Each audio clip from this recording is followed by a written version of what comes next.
नमस्कार स्वामी भक्तांनो, आपलं स्वामी समर्थ महिमा या यूट्यूब चॅनलवरती स्वागत आहे. त्याआधी आपण आपल्या चॅनलवरती नवीन असाल तर आपल्या चॅनलला सबस्क्राईब नक्कीच करून घ्या. भक्तांनो, संयम ही जीवनातील खरी परीक्षा आहे. जेवढा वेळ तुम्ही संयम ठेवून काम कराल तेवढेच तुमचं यश मोठं असेल. अश्रूंची किंमत नसते, पण योग्य वेळी येऊन जो पुसून जातो त्या व्यक्तीशी मात्र खूप किंमत असते. जगात सर्वात मोठी वेदना म्हणजे आठवण, कारण ही विसरता येत नाही आणि त्या व्यक्तीला परत देता देखील येत नाही.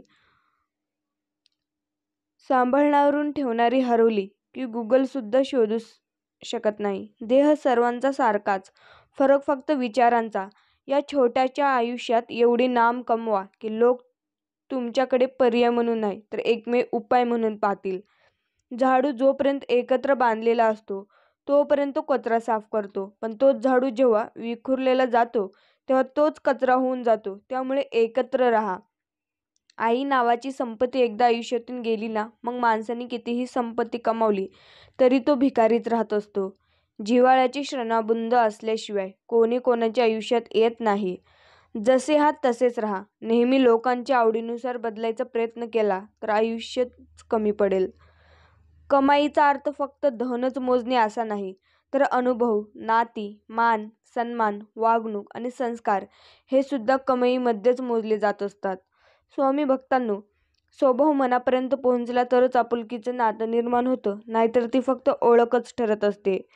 व्यक्तिमत्व म्हणजे आकर्षक पोशाख बोलून इतरांना प्रभावित करणे नव्हे, तर आपल्या निर्मळ चारित्र्याचा लोकांच्या मनावर राज करणे म्हणजेच व्यक्तिमत्व असते. जसे आहात तसे राहा. कोणासाठी वाईट किंवा चांगलं होऊ नका. ज्याला तुम्ही पटलात ते तुम्हाला कधीच नाही सोडणार आणि ज्यांना तुम्ही नाही आवडला त्यांच्यासमोर जीव जरी ओवाळून टाकला तर ते तुमचं नाही होणार. म्हणून तुम्ही लोकांचा विचार करत जाऊ नका. खरे नाते तेच पांढऱ्या रंगासारखे असतात. कुठल्याही रंगात मिसळले तरी दरवेळी नवीन रंग देतात, पण जगातले सर्व नाते एकत्र करूनही पांढरा रंग तयार करता येत नाही. अशा सर्व शुभ्र स्वच्छ प्रामाणिक जीवनातील जीव देणाऱ्यांना, आपल्या माणसांना स्वामी सतत आपल्या जवळच करत असतात. आयुष्यात काही गोष्टी प्रयत्न करूनही मिळतात. माऊली म्हणतात, जगणं खूप सुंदर आहे. सतत सतत रुसू नका. एक फूल उमललं नाही म्हणून तुम्ही रोपाला तोडू नका. सगळं काही मनासारखंच होतं असं नाही, पण जेव्हा मनासारखं झालं होतं ते दिवस कधी विसरू नका. सुटतात काही हात न कळत, पण जे हात आहेत सोबत त्यांना कधी सोडू नका. हे वाईट दिवस देखील नक्की सरतील. तुम्ही माणसं तुमचं हास्य कधी विसरू नका. सोबत कितीही लोक असू देत, शेवटी संघर्ष स्वतःलाच करावे लागतात. म्हणून अडचणीत आधार शोधू नका, स्वतःलाच भक्कम बनवा. कपडे फाटले की ते शिवता येतात, पण जोडीदार फाटक्या विचारांचा असला की आयुष्याच्या चिंध्याच होत असतात. बोलणारा सहज बोलून जातो, पण त्याला कुठे माहिती असते ऐकण्याच्या कानावर शब्दांनी शब्द कोरला जातो. काही वेळा आयुष्यात आपल्याला त्रास होणं गरजेचं असतं. आपण वाईट आहोत म्हणून नाही, तर चांगलं वागणं कुठं थांबवायचं हे कळण्यासाठी. स्वामी भक्तांनो, जर तुमचा स्वामी माऊलींवरती विश्वास असेल तर व्हिडिओला लाईक करायला, चॅनलला सबस्क्राईब करायला आणि कमेंटमध्ये श्री स्वामी समर्थ टाईप करायला मात्र विसरू नका. लक्षात असू द्या, माऊली म्हणतात, आपल्या व्यथा स्वतःला जेवढ्या तीव्र वाटतात तेवढ्याच त्या इतरांना मामुली वाटतात. हेच एकटेपण, परकेपण. केव्हा केव्हा हे परकेपण पण लांबून घेत नाही. जीवनात असंच असतं. असं म्हणतो स्वतःचे समजून स्वतःच घालतो, पण कुठेतरी ठिणगी पेटते आणि मग सगळं खाक होतं. असं हे पेटणं म्हणजे कापराचं पेटणं. मला स्वतःला जळायला आवडतं, कारण ज्याचा आच आहे, जळून जाण्याची ताकद आहे, तोच माणूस आहे. पण त्याच वेळेला मला हे असं कापराचं जळणं आवडत नाही. ह्याचं कारण मग काही उरत नाही. तसं जळणं नको. राखेच्या रूपात का होईना, मग काहीतरी राहायलाच हवं असतं. ज्या मनाला आपण हळवं समजतो तो तुफान बलदंड आणि मस्तवाल असतं. त्याला पर्याय चालत नाही. त्याला हरवलेली वस्तूच हवी असते आणि दुरावलेली व्यक्ती. पैशाचं पाकीट चोरीला गेलं तर ते लगेच पाकीट हवं असतं. जीवाभावाची व्यक्ती जवळ असली तर त्याचं मन मारल्या गेलेल्या पाकिटाभोवतीच फिरतं. सोडून गेलेली व्यक्ती तुम्हाला काहीच सुचू देत नाही. कोणताही उपदेश उपनिषदासारखा वाटतो. बेदाम कामात तुम्हाला स्वतःला गुंतून घ्या. हे सांगणं म्हणजे गाडीतलं पेट्रोल संपले हे कोणाला सांगू नका, प्रवास करत राहा असं म्हणणाऱ्यासारखं आहे. स्वामी भक्तांनो, प्रत्येक अवस्था माणसाने थोडं आत डोकावून पाहावं, जिथे त्याला एक अतृप्त जीव एरझारा घालताना सापडेल. माणूस लहान असो मोठा असो, त्याला जे काही हवं आहे ते मिळत नसल्याची नांगीसारखी डंग करीत असते. जी काही आपली पात्रता आहे त्यानुसार आपल्याला जे हवं आहे ते मिळत नाहीये ही भावना त्याला छळत असते. ही भावना शांतपणे जगू देत नाही. प्रत्येक छोट्या मोठ्या औदिस्यांना मागे एक सुप्त अहंकार असतो आणि जोपर्यंत हा असा अहंकाराचा जागता पहारा आहे तोपर्यंत कोणाच्याही आशीर्वादाने कोणती शांती मिळणार? सौदासिन्य कमी कसं होणार? अहंकाराने मन काठोकाठ भरलेलं असेल तर आशीर्वादाने आत उतरायचं कसं? भाडं रिकामं हवं तरच ते भरता येईल.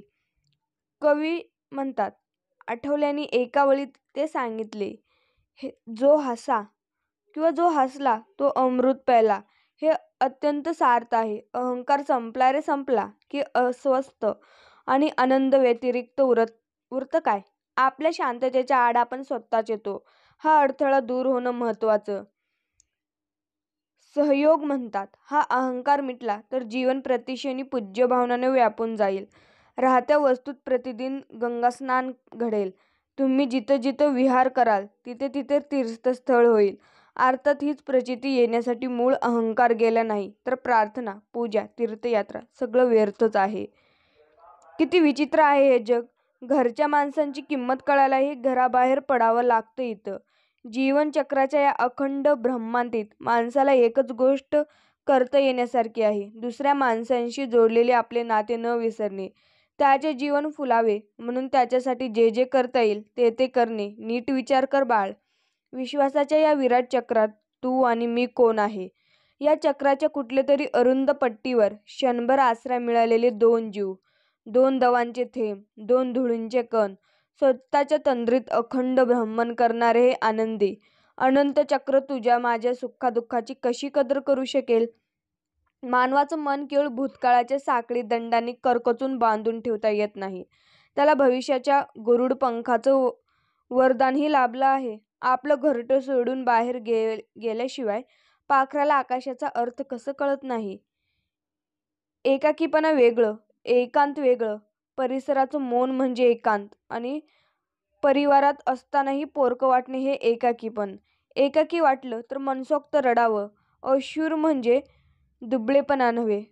पावसाळी ढग जसे बरसल्यावर हलके होतात आणि दिसेनासे होतात तसा माणूसही हलका होतो, आकाशाजवळ पोहोचतो. तसंच कोणतेतरी दुःख पार केल्यावर माऊली म्हणतात, आकाशा एवढं असं लिहून गेला.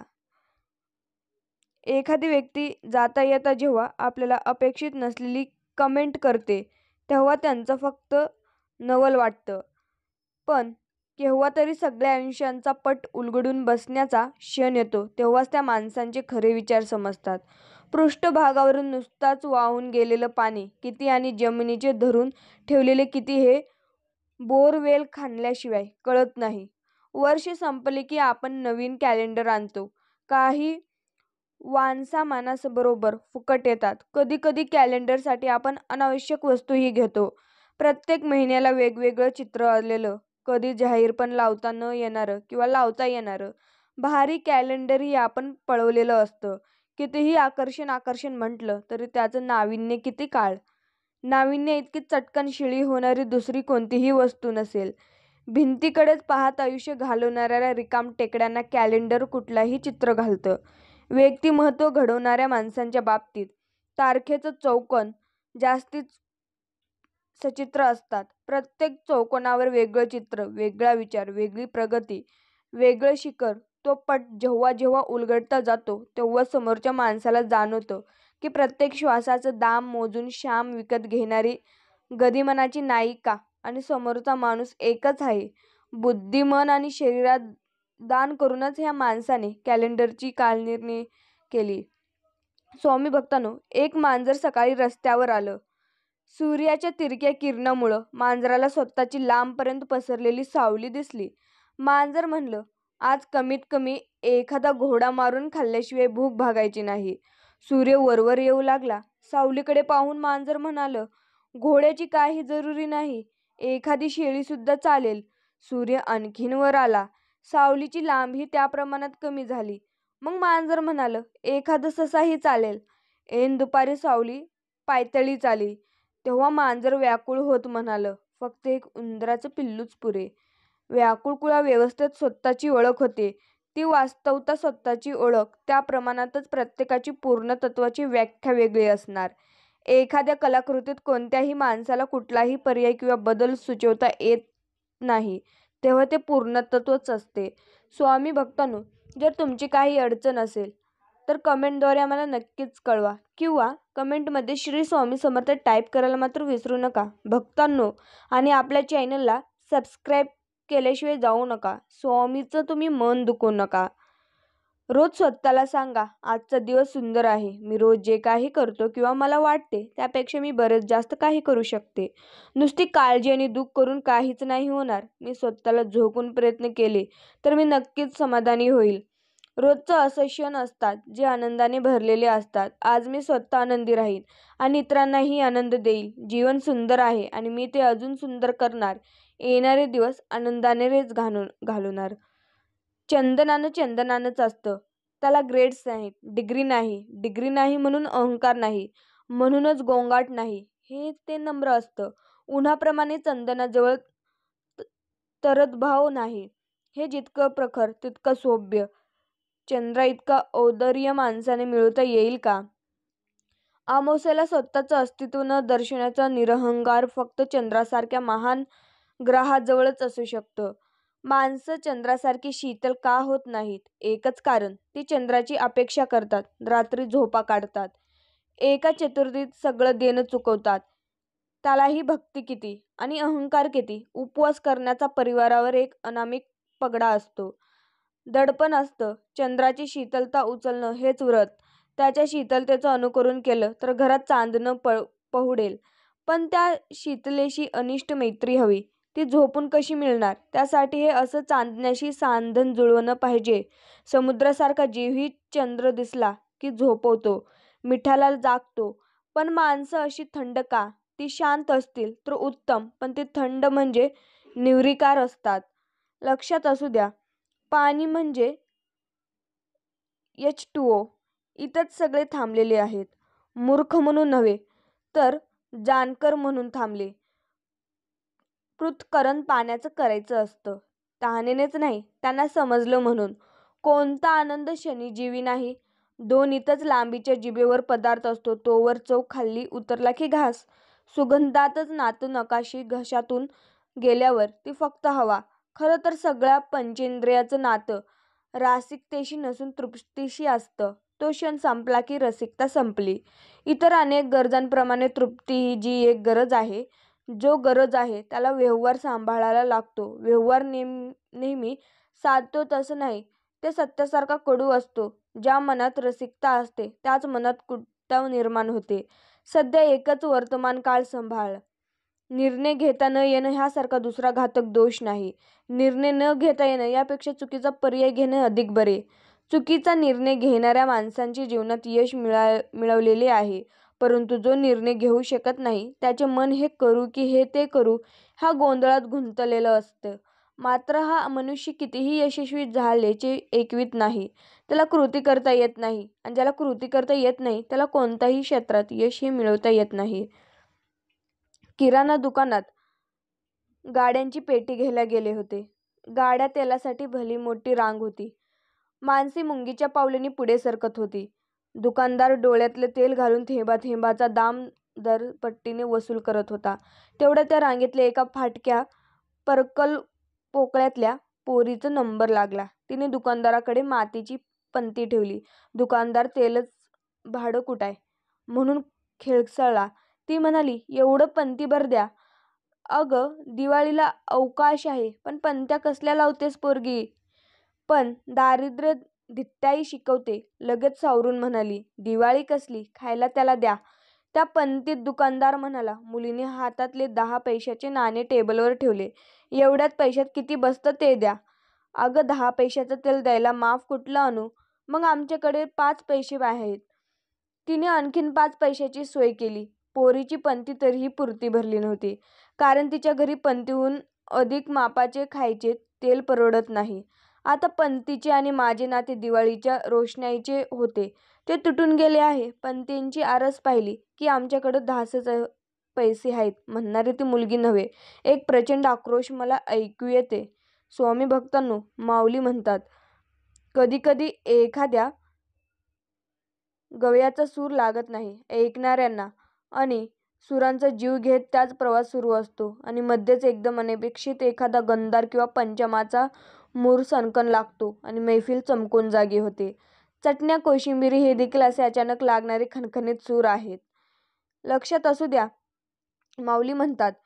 आणि त्यांचे लांब केस झऱ्यांच्या हालचालीबरोबर पुढं मागं झटकलेले जायचे. ते मनोहर दृश्य आज देखील आहे. लक्षात असू द्या, नियतीने बुद्धीबरोबरच अहंकाराचं व्हायरस मांडलं, बहाल केले. स्वातंत्र्याच्या कितीही गप्पा मारल्या तरी कोणत्या देशात, गावात, फार कसला कोणत्या आईबापांच्या पोटी जन्म घ्यावा हेही आपल्या हातात नाही. या संदर्भात जोग देहलवीवांचा एक फार सुंदर थेर मनात तरळून जातो. लाई आहेत आये कजाले चले चले, आपनी खुशी ना आये ना आपनी खुशी चले. नियतीने जन्माला घातलं म्हणून या जगात आलो आणि आता मृत्यू घेऊन चाललोय तर निघालो. केवढी ही अकतिकता! स्वतःच्या खुशीने आलोच नव्हतो आणि जातोय ते देखील स्वतःची मर्जी म्हणून नव्हे. लक्षात असू द्या, निष्क्रिय माणसं, अतिअहंकारी माणसं शेवटी एकटी पडतात. आपल्या ह्याच स्वभावापोटी आपण एकटे पडलो आहोत हेही ते मान्य करीत नाहीत. आणि तरीही त्यांपैकी काहींचं नशीबच इतकं चांगलं असतं की अशा माणसांना सांभाळणारी माणसं त्यांना शेवटपर्यंत लाभतात. त्यामुळे आपलं आजवर काही चुकलेलं नाही अशा समजुतीने ते आपला आळस आणि अहंकार दोन्हींचं जतन करत असतात. चरित्र एक वृक्ष आहे. माऊली म्हणतात, प्रत्येक गोष्टीला एक शेवट असतोच. आपल्याला आवडो न आवडो, सुरू होताच तिचा अंतही ठरलेला असतो. पण हे लक्षात घ्यायला इतका वेळ का लागतो? वाटा सापडत जातील, तुम्ही शोधत जा. माणसं बदलत जातील, तुम्ही स्वीकारत जा. परिस्थिती शिकवत जाईल, तुम्ही शिकत जा. येणारे दिवस निघून जातील, तो क्षण जपत जा. विश्वास तोडून अनेक जातील, तुम्ही सावरत जा. प्रसंग परीक्षा घेत जाईल, तुम्ही क्षमता दाखवत जा. वळणा वळणाची असते म्हणून ती वाट असते. क्षितिजापाशी झुकते म्हणून ते आकाश असते. क्षणोक्षणी रंग बदलते म्हणून ते जीव असते आणि शब्दविना जपली जाते म्हणून ती मैत्री असते. स्वामी भक्तांनो, प्रत्येक फसवणारी व्यक्ती सुधारतेच असं नाही. काही जण त्यांची फसवण्याची पद्धत बदलतात, पण वागणं नाही. पूर्णत्व दगडाच्या सानिध्यात वाढणारं हे रोपटं आयुष्याचा एक धडा मात्र शिकवून जातं. शत्रूचं अस्तित्व कितीही मोठं का असेना, पण आपल्या आत्मविश्वास आणि सत्यापुढे त्याचं अस्तित्व अगदी लहानच असतं. आयुष्यात जरी एक दिवसाचे काम त्याचे लाख मोलाचे. सुखदुःखात असतो सोबती फुलांचीही थोर महती. घेऊन शिकवण आपल्या फुलांकडून, सुखदुःख वाटू सर्व मिसळून. आयुष्य असेल आपल्याही सुगंध, दृढ होतं श्रेणूंना न पटणाऱ्या गोष्टी सोडून द्यायला शिका, कारण घेतलेला श्वास सोडल्याशिवाय पुढचा श्वास घेता येत नाही. लक्षात असू द्या, माऊली म्हणतात, तुम्ही कसेही राहा, मी तुमचे नाव खराब होऊ देणार नाही. इथून पुढे तुम्हाला तक्रार किंवा तुम्हाला त्रास होईल असे ऐकायला मिळणार नाही. स्वामी भक्तांनो, जगात 3 मुख्य आश्चर्य आहेत. पहिले आश्चर्य, आपण जन्मभर ज्यामीबरोबर राहतो त्याचे स्वरूप आपल्याला कळत नाही. दुसरे आश्चर्य, जीवनाचे सारे व्यवहार ज्या मनाच्या द्वारे करतो तेच मन आपल्या ताब्यात येत नाही. आणि तिसरं आश्चर्य, क्षणोक्षणी प्रपंचात सुख नाही अशी सर्वजण तक्रार करतात, पण तो सोडायला कोणी तयार नाही. ज्याच्याजवळ लोकांची सेवा करण्याचे सामर्थ्य असते, त्याच्याजवळ निस्वार्थ असे माणुसकीचे दहन देखील असते. त्याला प्रसिद्ध होण्यासाठी कोणताही पद, पैसा अथवा प्रतिष्ठेची गरज भासत नसते. प्रत्येक वाटेवर दुःख असतं हे माहिती असतानाही माझ्या जीवनाचा सोबती बनताना आयुष्यातले काही कळतच नाही. कधी कधी दिवाही शांत जळत नाही. सावली देणारेच करतात करार उन्हाशी, पाजरणारे डोळेच खेळतात जीवाशी. सोबत असणारेच तसे दूर असतात, पाऊल वाटच गुरफटून टाकतात. वाऱ्याची तक्रार पानांना करता येत नसते, नियतीचे गणित कधी मांडता येत नसते. आयुष्यात तसे नसते काही बेतले. आयुष्य एक उत्तर प्रश्न ठाऊक नसलेलेच असते. आयुष्यासाठी की मन मारून जगावं. आयुष्य यासाठी आहे की मन भरून जगावं. हरवलेलं सुख थोडं शोधून बघावं. इतरांचं मन सांभाळताना स्वतःच्या मनाला दुय्यम न लेखावं. सारं काही ठरवल्याप्रमाणे होत नसतं. गोष्टींना अपासुखही होऊन द्यावं. तडजोड बाकी कशातही झाली तरी स्वाभिमान मात्र कायम जपावं. इतरांशी तुलना न करता स्वतःवरील विश्वासावर ठाम राहावं. आयुष्य यासाठी नाही की हरत राहावं, झुरत राहावं. यासाठी आहे की लढत राहावं आणि बहरत राहावं. स्वामी भक्तांनो, लक्षात असू द्या, कौतुक अनेक वेळा लांबच्या लोकांकडून होते. जवळच्या लोकांचा सगळा वेळ शंका घेण्यात आणि नाव ठेवण्यातच जात असतो. स्वामी भक्तांनो, त्याआधी तुम्ही आपल्या चॅनेलला सबस्क्राईब नक्कीच करून घ्या.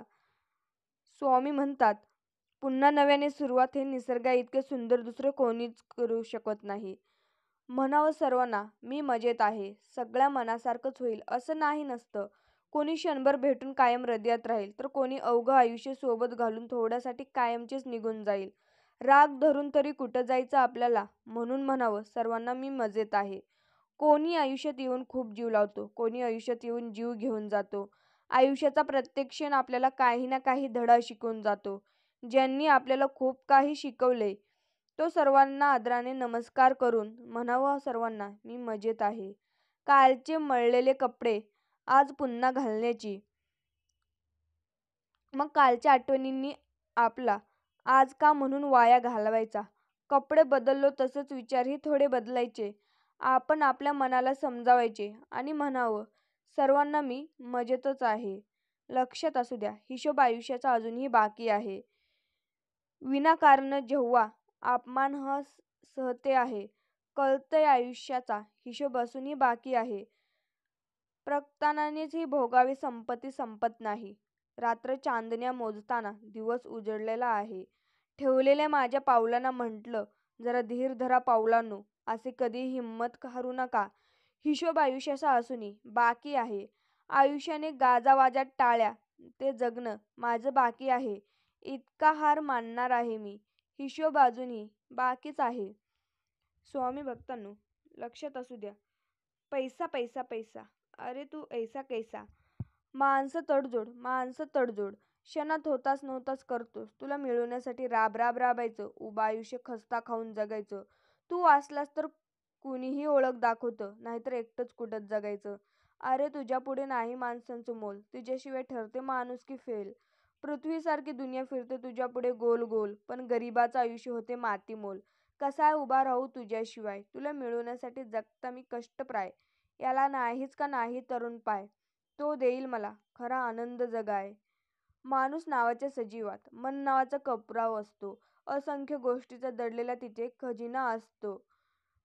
काही स्वप्न अपूर्ण असल्याचा गंध इथे दरवळत असतो. आठवणींचा खेळ रोज चालून असतो. याच खेळात स्वतःलाच मात्र हरवून बसत असतो. पर्वा नसते कोणाला याची, जातो तो आपली गरज भागवत असतो. मन नावाचा कोपरा मात्र आशेच्या हिंदोळ्यावर जगत बसतो. समजून घेण्यास कठीण असला तरी अशक्य मात्र नक्कीच नसतो. अवघं आयुष्य सरतं. मनी आस ठेवून इतरांना प्रत्येक पावलांगी मिळते. व्यथा अश्रूच ढाळताना हसावं वाटलं हसून द्यावं, रडावं वाटलं तर रडून घ्यावं. आयुष्य अगदी दिलखुलास साधं सोपं करून जगावं. जगून घे माझ्या मनासारखे, भीती बाळगू नको कोणाची. जग अगदी तू स्वच्छंदेने, भान ठेव माता पित्याच्या कष्टांची. तू फक्त मुलगीच नाही, लक्ष्मी आहे दोन्ही घरची. संस्काराचे शिंपण करून घे भरारी स्वच्छंद कर्तव्याची. लक्षात असू द्या, जगणं कसं असावं. जगणं खूपच सुंदर आहे. माऊली म्हणतात, जगणं खूपच सुंदर आहे. आनंदाने जगता यायला हवं. गोंधळलेल्या या मनाला नियंत्रित करता यायला हवं. आयुष्याच्या सुंदर वळणावर वाटा अनेक बदलत असतात. आपलेच वाटणारे काही हात अगदी नकळत सुटूनही जातात. कोणी सोडून गेले म्हणून असं जगणं थांबवायचं नसतं. आपल्या जीवनाचं रिमोट आपल्याच हाती ठेवायचंच असतं. शेवटी कोणी काहीच आपल्यासोबत नेत नाही. चांगले वाईट कर्माचे फळ इथे कोणाला देखील चुकत नाहीत. जगून घ्यावं हसत खेळत, अगदी मन मोकळेपणाने. घ्यावी काळजी थोडी जगताना, दुखू नये कोणी आपल्या वागण्याने. बघायला गेलं तर आयुष्य खूप सोपं असतं. जगायला गेलं तर दुःखातही सुख असतं. वाटायला गेलं तर अश्रूतही समाधान असतं, पचवायला गेलं तर अपयशही खूप सोपं असतं, हसायला गेलं तर रडणंही आपलं असतं, बघायला गेलं तर आयुष्य खूप कठीण असतं. नाती जपण्यात मजा आहे. आयुष्य खूप कठीण असतं, पण बंद जीवनाचे विजण्यात मजा आहे. झुकलेले सूर गाण्यात मजा आहे. येताना एकटे आलो तरी सर्वांचेहून जाण्यात एक वेगळीच मजा आहे. स्वामी भक्तांनो, आयुष्याच्या वळणावर अनेक नाती जुळतात, पण अनोळखी असूनही कोणी आपलेच वाटायला लागतात. ती नाती कधीच हसतात, कधी रुसवतात, कधी भांडतातही. एकमेकांवर हक्क गाजवून जिवलग मित्र बनून राहत असतात. चंदनाच्या झाडाला विषारी सापाने विळखा घातला म्हणून चंदनाचा सुगंध हा कमी होत नसतो. म्हणून ज्याचे कर्म चांगले असते तो कधी संपत नसतो. तर स्वामी भक्तांनो, असंच आपल्या स्वामी माऊलींचे संदेश पाहण्यासाठी आपल्या चॅनलला सबस्क्राईब तुम्ही नक्कीच करून घ्या. श्री स्वामी समर्थ. जय जय स्वामी समर्थ. धन्यवाद.